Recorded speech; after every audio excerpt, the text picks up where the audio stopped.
with the GO MRI Man. Spread the knowledge. Motivate the people.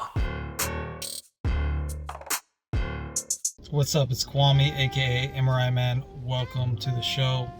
Obviously, I'm not in my little studio, no mic.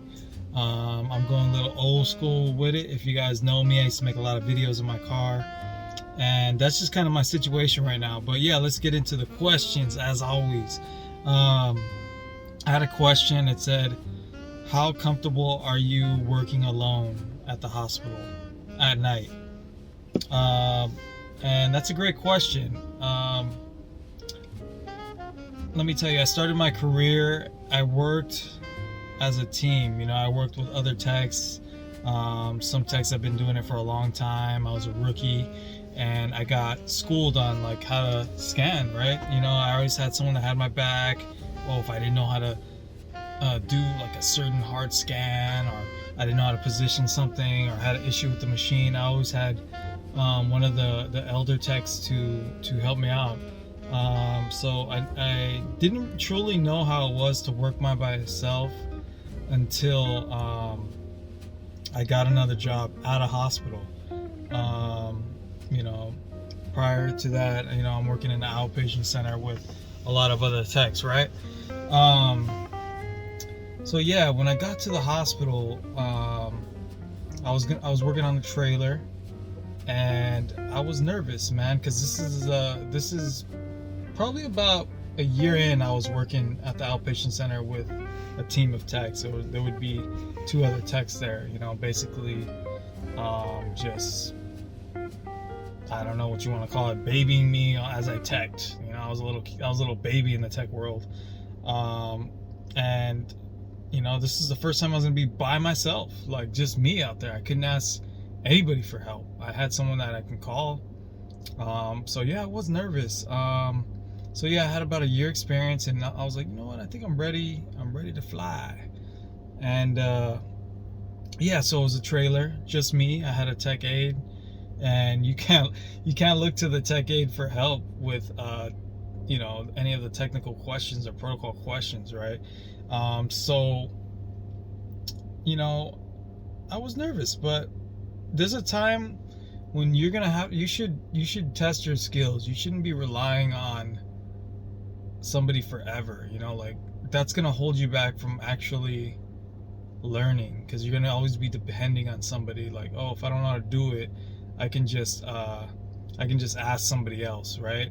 I can just ask so and so, don't worry about it, I'm not gonna do that, I don't want to do that scan, so and so does that scan. And you don't want to get stuck in this mentality of just passing these hard scans to the elder tech or someone else. That's just gonna make you weaker, and you don't want that, man. You want to be the best you can be, and that's what I was. That's how I felt. I was ready. My mentality when it comes to anything, when it comes to scanning, is to just go full in and do all the scans that nobody wants to do, and just learn every day. Learn how to build protocols, how to make things faster, how to use every coil, and that's just me. And that's how I've been, dude, for real. Like, so when I was there, I was excited, and I got on the trailer. Guess what?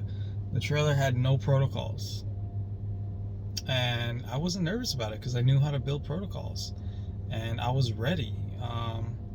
So my advice to you is, don't depend on somebody so much, because one day you're going to be by yourself. You could be by yourself.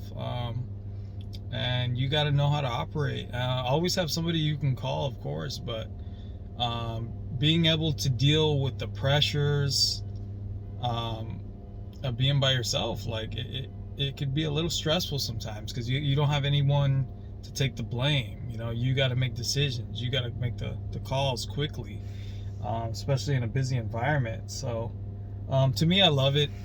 I love working on my own, or if I have someone I can call, that's awesome too. But I don't have a problem working by myself with the tech aid.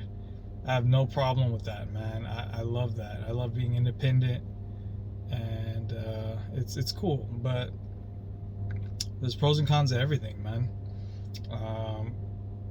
but you got to go for it eventually. If you get an opportunity to work in a hospital, small hospital or something like that, and you're going to be working by yourself overnight, just, make sure you're ready, just be confident too. And you got to just go for it eventually. You got to just go, man. And MRI safety is number one. But I was nervous. I ain't gonna lie. And I just learned from my mistakes too. So you could do it. A lot of it's just in your head. You guys all do those clinicals. You all go through that. We've all been there, done that. So you should be ready after your clinicals. If you had a good clinicals, you should be pretty good. And then you'll usually work in an outpatient. Some people go straight into a hospital, and they're used to working with a hospital team. They have a safety guy. They have a implant guy. They have like 10 machines, and they have 40 techs on call. You got the OG techs.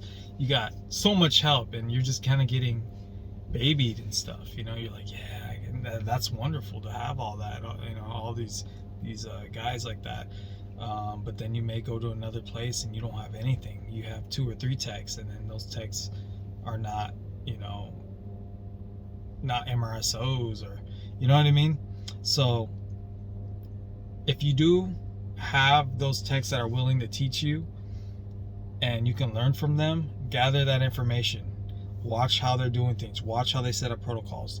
Pay attention to all of this and soak it in, because that may not be forever. You may not have that for forever, and you may be that protocol person. You may be that person who trains later. So just try to get better every day, whatever you do. That's my advice. And drop a question below. I'll get to it. I promise I'll get to you guys' questions. It's just, there's so many questions. But yeah, anyway, like, subscribe, check out my Etsy store. If you want to support me, that's a great way. I got badges, stickers, shirts, I got all that. Anyway, I'm out. Catch y'all later.